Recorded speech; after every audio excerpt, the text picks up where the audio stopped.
రైతులకు అదిరిపోయే శుభవార్త. పంటలకు భారీ ప్రోత్సాహం.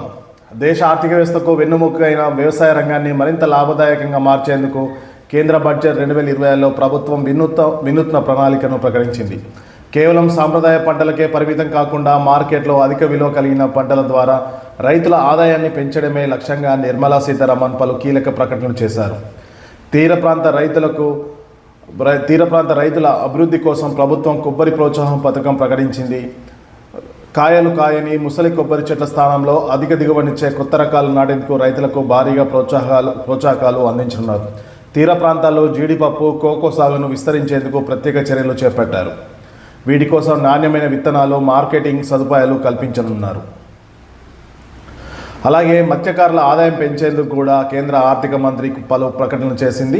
ప్రభుత్వం సరికొత్త లక్ష్యాన్ని నిర్దేశించింది. దేశవ్యాప్తంగా ఉన్న 500 ప్రధాన రిజర్వాయర్లలో చేపల అభివృద్ధికి సమగ్ర చర్యలు తీసుకోనున్నారు.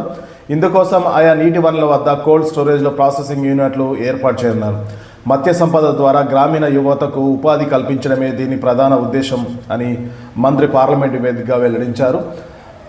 ఆంధ్రప్రదేశ్ వంటి రాష్ట్రాల్లో గంధం సాగుకు అనువైన ప్రాంతాల్లో ప్రత్యేక వనాల ఏర్పాటుకు రాయితీలు ఇవ్వనున్నారు. కొండ ప్రాంతాలు మరియు అనువైన జిల్లాల్లో బాదం, వాల్నట్స్, ఫైన్ నట్స్ సాగు కోసం ప్రత్యేక పథకాలను ప్రకటించారు. పాడి పరిశ్రమ, కోళ్ల పెంపకం రంగాల్లో కొత్తగా వ్యాపారాలు ప్రారంభించే యువతకు తక్కువ వడ్డీకే రుణాలు, సబ్సిడీలను అందించనున్నారు.